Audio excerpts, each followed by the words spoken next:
With The Legend of Zelda Breath of the Wild, the Zelda series returned to its roots of freedom, a modern evolution of the very first Legend of Zelda game. Previously, in the first set of 3D Zelda games, the series grew into a more linear story progression type of game franchise. Even among 2D titles, this linear game progression took shape for most of the series' lifetime. Wanting to provide a fresh take on the series, as well as providing an entirely new gaming experience, Nintendo broke many conventions of Zelda's linear game progression and turned it into something new, giving the players freedom of exploration and progression so that the series may also attract new fans. And clearly, this move was fantastic. Nintendo's new open-air game, Breath of the Wild, sold over 30 million copies and counting. After reaching such a success, could Nintendo enhance the freedom of Zelda games even more? Yes, they can.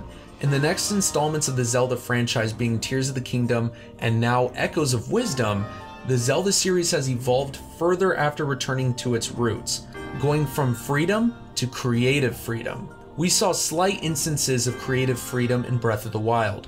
For one, we decided the best armor to use, both for fun cosmetics and for handling specific situations like in battles. For another, we had the ability to gather resources and combine them to make many different kinds of food to help us in our journey. Little did we know that we were just scratching the surface. Tears of the Kingdom utilized a game concept called Ultra Hand, which allowed us to build our own creations to our liking, whether it be for fun, to discover the limits of these creations, or to build a solution for a situation within the game. These creations were shared among players and gave Tears of the Kingdom a strong identity as a game separate from the narrative and world of that game. And now with Echoes of Wisdom, players have the ability to use their surroundings and other resources in a large multitude of ways to progress through the game and solve puzzles. Breath of the Wild and Tears of the Kingdom have evolved the 3D Zelda games, and now Echoes of Wisdom has given the top-down 2D Zelda games a fresh take, aside from playing as Zelda herself. This creative freedom all stemmed from the Zelda Breath of the Wild prototype, a version of Zelda 1 on the NES that allowed the player to interact with their environments in such a deep way. Seeing this footage of NES Link in NES Hyrule messing around with logs, fire, water, and wind jumpstarts the products we would get to play today. How fascinating that the Zelda series could evolve from a hyper-interactive version of its very first game. Being able to connect the dots backwards, this prototype created the new creative freedom games that serve as the future for the Zelda series. And with all that said, I do have to say, is it really all that beautiful and dandy? As someone who became a Zelda fan through the narrative, characters, world, and solution progression of the Zelda series, there is a trade-off, at least one that I can see. With over a year past and the honeymoon phase over of Tears of the Kingdom, I can't say that I dedicated myself to creating many machines and solutions within the game, because I only created what I needed to. With so much freedom and so much creativity taking place in a world that I and many others spent tens of hundreds of hours previously with Breath of the Wild, what high amount of satisfaction is there in a world, narrative, and setting that is so similar to its predecessor? Tears of the Kingdom's world serves as a sandbox for Ultra Hand's immense creative prowess, but did it ultimately provide some form of endless desire for creation? For some people, it might have. I cannot deny that. Aside from a game world that I and many others explored indefinitely, Tears of the Kingdom did not push me to create machines and solutions at an increasing level. As a matter of fact, the process became easier with auto build, and only basic creation was required, at any, to progress through the game using its core mechanic. Not saying that auto build was a bad idea, but it seems to me that creativity and freedom were truly not in good standing with each other. The more freedom there was to solve a solution, the less creativity the game required. Only from the satisfaction of a player's own will can they make such an ingenious creation that makes Ultra Hand quite remarkable. And I get it, some people don't want to be creative or don't want to go through trial and error constantly to go further with Ultra Hand. But in response to that, Tears of the Kingdom could have offered guides for deeper creation. Ah yes, the Schema Stones, given from the Zonai constructs, you might say. Perhaps.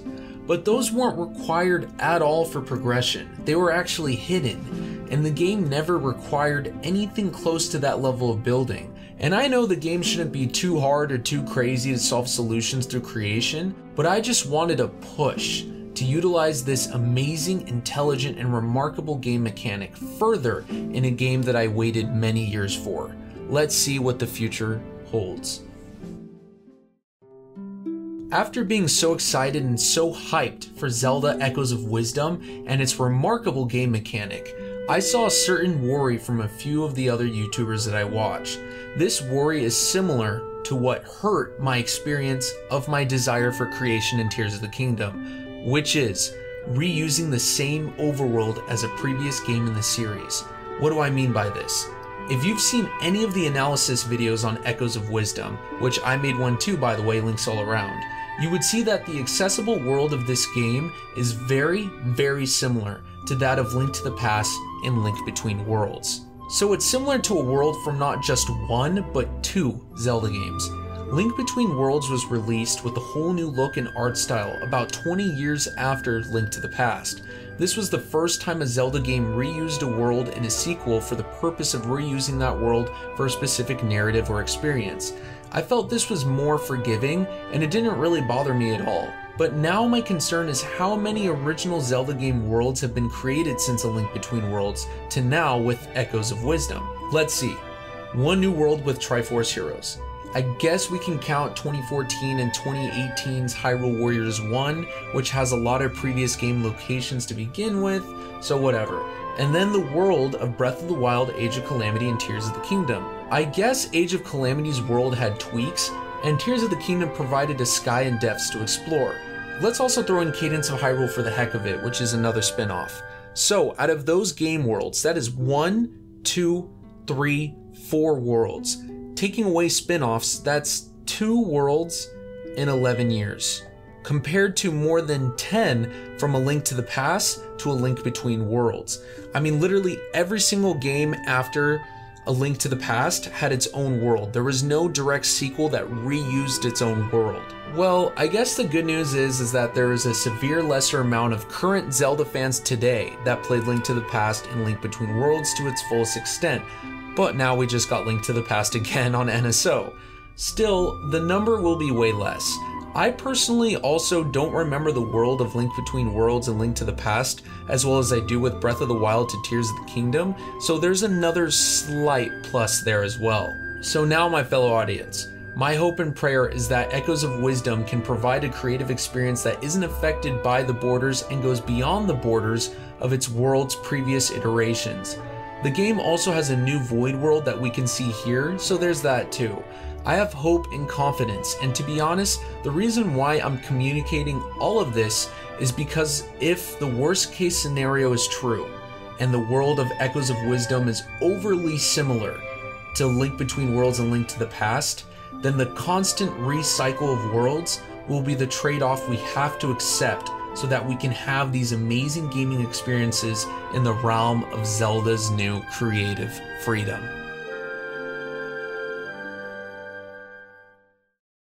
Anyway guys, what do you think? I got a lot off of my chest here, and believe me, I'm not trying to be negative or talk down on these games. I love both of them, especially when it comes to Echoes of Wisdom. I'm so unbelievably excited for it, and I have many videos planned for discussion on this game, as well as big theories on where it could go in the timeline. If you made it this far, I'll give you a little preview for some of those timeline ideas. Right now, I'm looking at before or after A Link to the Past, as well as one slight possibility of being in the adult timeline. Don't worry, I have evidence on that one. But if you want theories right now, I have theories on Tears of the Kingdom's timeline, the Light Dragon's Paradox, Zelda's secret message to Tears of the Kingdom's future, and Ganondorf's successor after Tears of the Kingdom. I'll link to all these theory videos in the ending cards and links in the description. Thank you so much guys, and don't forget I'm in a streaming era right now. I'm literally streaming every Thursday 4 p.m. Pacific time, 7 p.m. Eastern Standard Time. Take care and God bless. Thank you, and I'm out.